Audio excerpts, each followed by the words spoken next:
जय गुरु जी संगत जी। गुरु जी की प्यारी संगत को जय गुरु जी, प्यारे गुरु जी को कोटि कोटि प्रणाम। वेलकम टू माय चैनल गुरु जी की संगत। मैं गुरु जी की संगत आपका स्वागत करती हूँ। तो संगत जी, आज मेरा सत्संग है और जो बहुत ही अच्छा है, बहुत ही सुंदर है। आप सभी सुनिए। हो सकता है गुरु जी इस सत्संग के थ्रू किसी ना किसी के सवालों का कोई ना कोई जवाब जरूर दें। तो संगत जी, सत्संग को पूरा सुनिएगा और अगर आपको मेरा सत्संग पसंद आता है तो कृपया कमेंट बॉक्स में जरूर बताइएगा। तो चलिए संगत जी, गुरु जी का सत्संग शुरू करते हैं। संगत जी, जब मैं गुरु जी की संगत से यहाँ जुड़ी गोरखपुर में, जब मैं जुड़ी तो उसके कुछ समय बाद ही मेरे ट्रांसफ़र का ऑर्डर आ गया। मुझे यहाँ से जाना मतलब श्योर था, मेरा लिस्ट में नाम था। तो मैंने गुरुजी से कहा कि गुरुजी, अभी तो आप मिले हैं, अभी तो मैंने सत्संग अटेंड करना शुरू किया, अभी तो ये सब देखा है और आप अभी मुझसे दूर कर देंगे, क्योंकि जहाँ मुझे जाना था वहाँ कोई सत्संग नहीं होता। उसके बारे में पहले से पता कर चुकी थी, वहाँ कोई सत्संग नहीं होता। संगत शायद बहुत होंगी लेकिन सत्संग वहाँ नहीं होता। तो मैंने गुरुजी से कहा, गुरुजी नहीं, मुझे नहीं जाना, अभी तो इतना अच्छा लगना शुरू हुआ है सब कुछ मुझे। मैं अभी तो आपकी महिमा देखना शुरू किया है, इतना अच्छा दरबार, इतना अच्छा लंगर प्रसाद। गुरुजी प्लीज़ मुझे नहीं जाना। मैं गुरुजी से डेली अरदास किया करती थी कि गुरुजी मुझे नहीं जाना। तो संगत जी, हालांकि वो निश्चित था, क्योंकि वही सेम प्रोसीजर करीब 3 या 4 साल से चल रहा था, जो हर बार टल जाता था, लेकिन इस बार कंफर्म था कि वो होना ही है।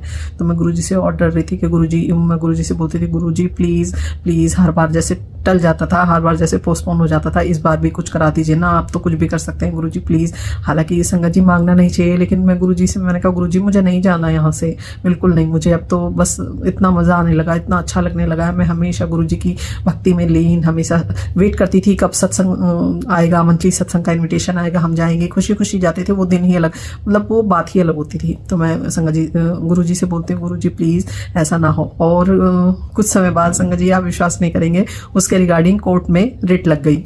नहीं होना था वो, कि भाई ये नियम इसमें गलत है और ये नहीं होगा। और धीरे धीरे हर बार वो डेट जो है बढ़ती गई। मैं हर बार के इस बार फाइनल ऑर्डर आ जाएगा, मैं हर बार नहीं गुरुजी प्लीज़ प्लीज़ गुरुजी ऐसा ना हो, और हर बार वो डेट आगे बढ़ जाती थी। और फाइनली 3 से 4 महीने के कोर्ट केस के बाद फाइनली कोर्ट ने ये ऑर्डर दिया कि ये नियमों के विरुद्ध है, इसलिए यह ट्रांसफ़र रद्द किया जाता है। तो संगत जी, आप सोच सकते हैं मेरी खुशी का ठिकाना नहीं रहा कि गुरुजी आपने मेरी छोटी सी विनती और मेरे लिए जो बहुत बड़ी थी, आपने जो ये भव्य दरबार मुझे दिया है, जो अपनी भक्ति मुझे दी है, तो मुझे इससे जोड़े रखिएगा, मुझे अपने चरणों से दूर मत करिएगा। और संगत जी, गुरुजी ने मेरी अरदास सुन ली और मेरा ट्रांसफ़र कैंसिल हो गया और मैं नहीं गई। ये मेरा अभी का सत्संग है, कुछ 3-4 महीने पहले का। तो शुक्राना गुरुजी, बहुत बहुत लख लख बार शुक्राना। एक बार संगत जी, मुझे गुरुजी का मैसेज आया कि पुत्र मैं तेरे घर आने वाला हूँ। तो मैंने देखा और इग्नोर कर दिया। उसके बाद वो फिर से मैसेज मेरे सामने आया कि पुत्र मैं तेरे घर आने वाला हूँ, मैं तेरे घर आऊँगा। मैंने पहचान ली, मैंने फिर इग्नोर, मैंने कहा हो सकता है भाई हर मैसेज जरूरी नहीं है। पहले ऐसा लगता था कि हर मैसेज जरूरी नहीं है वो हमारे लिए हो, बट हमें पता चल जाता है कि ये मैसेज हमें अंदर से, जब हम गुरुजी की भक्ति में जुड़ जाते हैं तो हमें समझ आ जाता है कि ये मैसेज मेरे लिए है और ये नहीं है, तो हम अच्छे से समझ जाते हैं। तो वो मैसेज कंटिन्यूसली मेरे सामने आ जा रहा था। फाइनली मेरे सामने मैसेज आया जो दिन के साथ था कि मैं इस दिन तेरे घर आने वाला हूँ और मैं इससे मैं आऊँगा और फूलों का इंतज़ाम कर ले। तब मैं समझ गई कि ये मैसेज मेरे लिए ही है।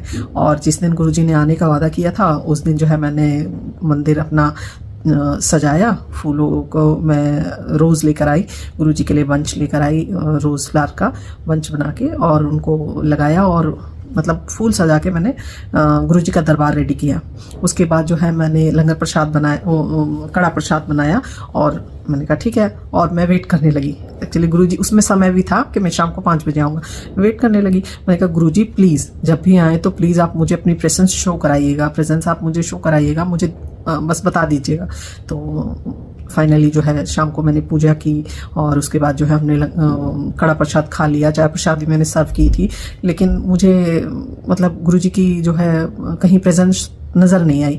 तो मैं थोड़ा सा सैड हो गई। मैंने कहा ऐसा तो होता नहीं है कि गुरुजी ने अगर कोई मैसेज दिया तो वो होना जरूर है, और वो डेट के साथ था तो इट मीन जरूर होना था। खैर, तो मैंने कहा कोई बात नहीं गुरुजी, शायद मैं ज़्यादा सोच रही हूँ, आपकी लीला आप ही जाने। और रात हो गई संगत जी, हम सोने चले गए। तो मैंने इतना ठीक है, थोड़ा सा मन थोड़ा सैड था कि शायद गुरुजी ने इतनी बार मुझे मैसेज दिया था और गुरुजी आने वाले थे लेकिन आए नहीं। मेरे मन में यही चल रहा था। 11:30 बज गए होंगे रात के, 11 साढ़े 11, तब तक मैं यही सोच रही थी। उसके बाद जो है मैं ऐसे ही उठी, पानी पीने के लिए किचन में गई तो संगत जी जैसे ही मैंने अपने बेडरूम का डोर ओपन किया और मैं बाहर गई, मुझे एकदम डोर ओपन करते ही रोज़ फ्रेग्रेंस, इतनी तेज रोज़ की फ्रेग्रेंस आई मुझे मेरे बेडरूम के डोर के जस्ट, गेट के जस्ट बाहर। बहुत तेज, मैं एकदम थोड़ी देर के लिए एकदम ना जैसे शॉक हो गई। और इतनी अच्छी स्मेल, इतनी अच्छी फ्रेग्रेंस। मैंने कहा ये तो रोज़ की है। फिर मुझे देखिए, हम जो है संगत जी बहुत ना कई बार शक होते हैं, शक करते हैं, गुरुजी पे भी करने लगते हैं, या फिर ये कह सकते हैं कि हम समझ नहीं पाते। उस समय हम ये समझ नहीं पाते कि सच में ये गुरुजी ही हैं या ये गुरुजी की ही प्रेजेंस है, हम ये समझ नहीं पाते। तो मैं भी नहीं समझ पाई। तो मैंने कहा रोज़ तो मैं लेकर आई थी, ये उसी की खुशबू होगी। हालांकि मंदिर में और मेरे बेडरूम के उसमें करीब 1 मीटर से ज़्यादा, मतलब 4-5 मीटर से ज़्यादा की दूरी है। तो फिर जो है मैं मंदिर में गई। मैंने मंदिर में लिटरली मंदिर में सूंघ के देखा कि यहाँ कोई फ्लावर्स की खुशबू आ रही है। तो जो वहाँ फ्लावर्स ऑलरेडी लगे हुए थे उनमें भी वो स्मेल नहीं थी जो मैंने अपने बेडरूम के बाहर मतलब स्मेल की। बहुत अच्छी खुशबू, एकदम ताज़ा फ्रेश जैसे रोज़ हो। और मैं वापस वहीं पर आई, तब तक वो खुशबू फ्रेगनेंस गायब हो चुकी थी। तब मैं समझ गई, मैं एकदम मतलब मेरे रोंगटे खड़े हो गए और मैं शिवर करने लगी। गुरुजी, मेरी आंखों से आंसू, थैंक यू, शुक्राना शुक्राना शुक्राना शुक्राना गुरुजी, आपने कहा था मैं आऊँगा और सच में 12 बजे से पहले आपने मुझे अपनी जो है प्रेजेंस जो है शो करा दी। शुक्राना गुरुजी, आप बहुत अच्छे हैं, बहुत अच्छे हैं। मेरे घर में पधारने के लिए, मुझ पर कृपा दृष्टि रखने के लिए, मुझे इस काबिल समझने के लिए बहुत बहुत आपका अनंतम अनंतम कोटि कोटि शुक्राना प्रभु।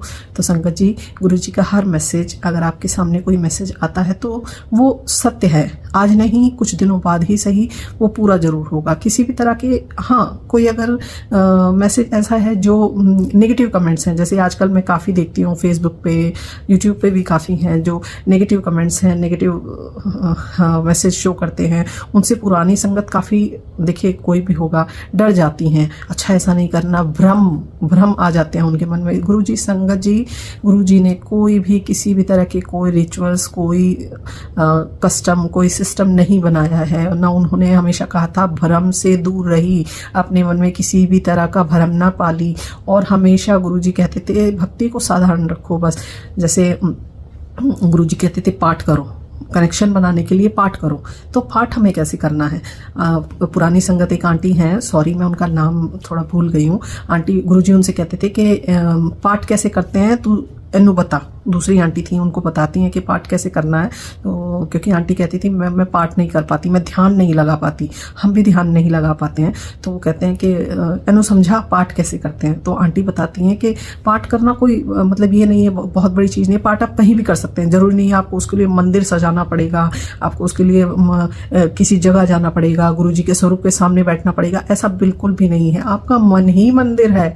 आप मन में जो अगर गुरुजी का ध्यान करें, मन में ही गुरुजी की तस्वीर को सोचें, मन में ही गुरुजी के स्वरूप को साक्षात देख के, फील करके ध्यान करें, तो वो भी है। तो आंटी कैसे बताती हैं कि सिंपली आप कहीं भी बैठे हो तो आंखें बंद करिए, आंखें बंद करके सोचिए कि आपके सामने एक गद्दा है, एक गद्दा है, उसको खूब पीटो, उसको खूब पीट के बराबर करो, सुंदर करो, उसको बहुत बढ़िया करो। अब मन में, ये इमेजिनेशन में कर रही हैं आंटी बताती हैं कि सब इमेजिनेशन में करना है।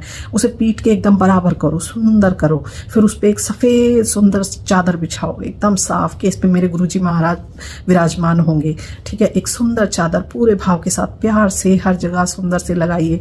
आप गुरुजी से आप हाथ जोड़ के गुरुजी से अरदास करिए, मेरे प्रभु, मेरे मालिका, मेरे मालिक, मेरे पालनहार, मेरे दाता, आइए आप मेरे सामने इस जो भी गद्दी हमने लगाई है, जो दरबार हमने लगाए, इस पे विराजमान हो जाइए। और आप इमेजिन करिए गुरुजी आ रहे हैं। ये आपको इमेजिन करना है सब। आंटी बताती हैं कि ये सब आपको बंद आंखों में अपने मन में इमेजिन करना है और गुरुजी पधार गए हैं। अब आप गुरुजी से बातें करना शुरू करिए। यही ध्यान है, यही ध्यान है। आप गुरुजी से अपने मन में बोलिए, जो भी दिन भर की बातें हैं, कंप्लेन नहीं करनी है, मांगना नहीं है, बस अपनी बातें करनी। गुरुजी मैं आपसे इतना प्यार करती हूँ, गुरुजी आप इतने अच्छे हो, गुरुजी अपनी जो भी मुझे ये दुख है, आप अपना दुख बताइए गुरुजी को।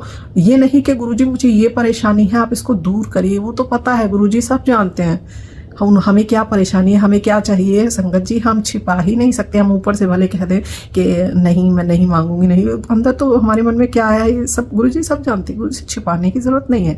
तो हमें ना गुरुजी से मांग, बस अपना प्रेम, जो हमारा प्रेम है उसे हम बोल के हम गुरुजी को जरूर बताएं, कितना है हमारे अंदर, कितना होना चाहिए, कितना है वो एक्सप्रेस करें, अपना भाव दिखाएं कि गुरुजी मुझ जैसे, हाँ अगर आपको मांगनी है तो कुछ ऐसा मांगिए जैसे गुरुजी मुझे गुस्सा बहुत आता है, मेरा गुस्सा कम कर दीजिए, या गुरुजी मेरे अंदर ये चुगली की आदत है, मेरी ये आदत छुड़वा दीजिए। जैसे मैं अक्सर गुरुजी से कहती हूँ कि गुरुजी मैं छोटी छोटी बात पे बहुत ज़्यादा पैनिक हो जाती हूँ, बहुत ज़्यादा ओवर थिंकिंग करने लगती हूँ, तो प्लीज़ गुरुजी मेरी ये आदत छुड़वा दीजिए।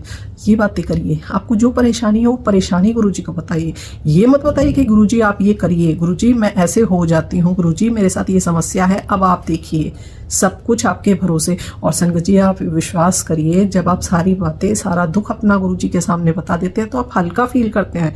गुरुजी के स्वरूप के सामने बैठ के रोने में कोई बुराई नहीं है। आप दुनिया के सामने अपना दुख बताएं या किसी और के सामने अपना दुख बताएं, उससे अच्छा आप अपने जो सृष्टि के मालिक हैं, जो सबकी सुनते हैं, उनके सामने बताइए, उनको अपना हर दुख बताइए। वो सुनते हैं, वो सुनेंगे, और वही हैं एकमात्र सर्वशक्तिमान, वही हैं जो आपका दुख हरण कर सकते हैं, जो आपके कष्ट दूर कर सकते हैं, जो आपके कर्म काट सकते हैं।